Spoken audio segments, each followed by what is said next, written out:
we had a jug attack here in Boston. Hashtag Boston Strong. Hashtag Juggalo Lives Matter. Hashtag Play My Axe.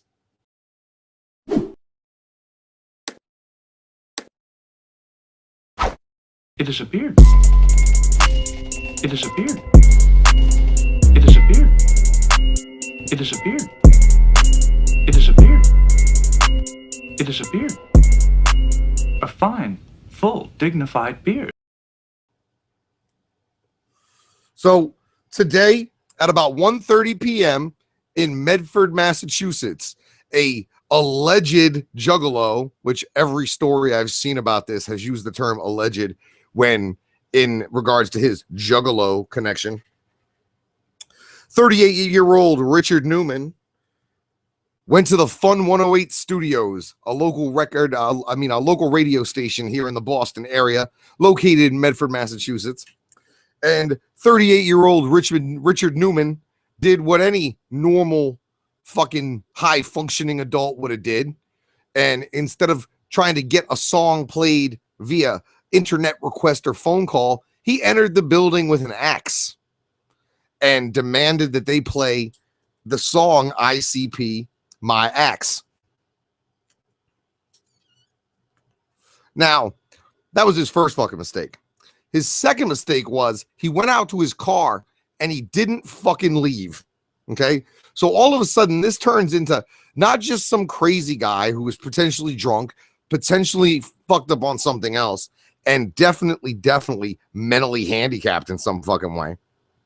Okay, this turned into a 2-hour SWAT standoff with this guy in a car. Now, reading what's been going on and what went on during that day and during this interaction,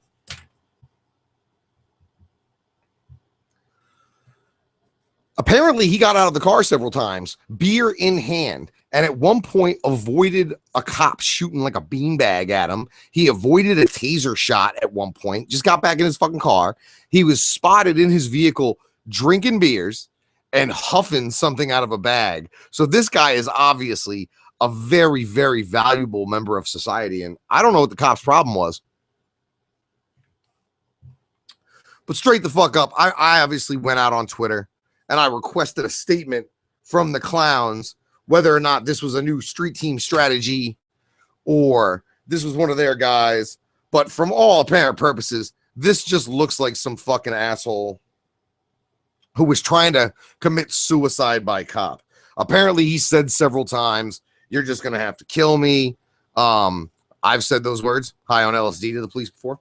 But I mean, it's pretty fucking crazy that somebody would do this, and especially requesting such a old song. I wonder if anybody has updated him that nobody gives a fuck about the song My Axe anymore, and it really is not something that you should be pushing.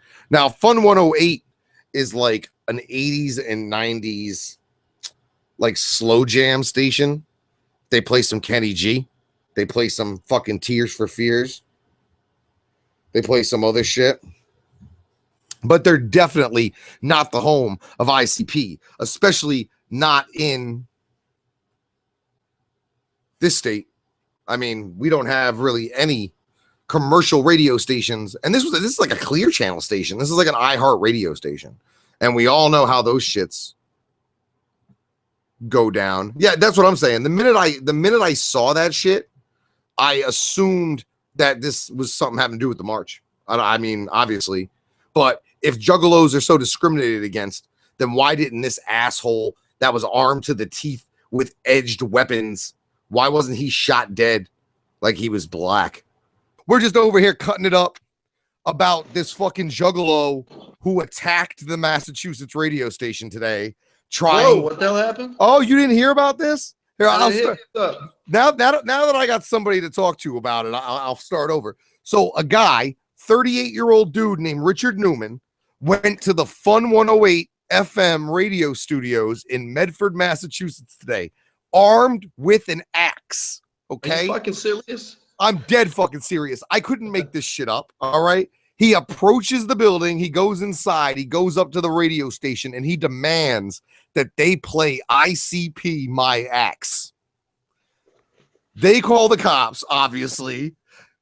tell him to get the fuck out. He has a 2-hour standoff with SWAT team in the parking lot he's in his car drinking beers, huffing jankum, and gets taken into custody, right?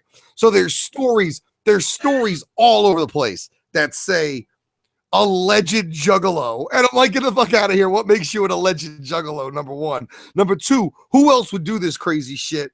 And like, obviously, this is the worst case scenario of the 17%er dream of we're not a gang, but we're going to act like assholes. And with like 60 days to go to the march, I have to say this is the worst fucking thing that could have happened, because that's what would have fucking happened. But the first thing I thought of when I seen this thing today go down with the SWAT team was there was a kid a couple of years ago named Jacob Robita. Yeah, Jacob Robita. And he walked into a gay bar. Now, he was a juggalo, a well-known juggalo around these parts. He walked into a gay bar with a hatchet and started cutting people up. Now, I believe he was shot dead by police while they were hunting for him, but that's because he had gone on like a killing spree after that. That's fucked up shit, bro. But like, you got, Tech is claiming that he was getting death threats from juggalos, and everybody was saying, oh, you're just worrying about dumb shit. And it's like, nah, you don't really know what anybody is capable of. And that's kind of, maybe I need to stop like I fucking would.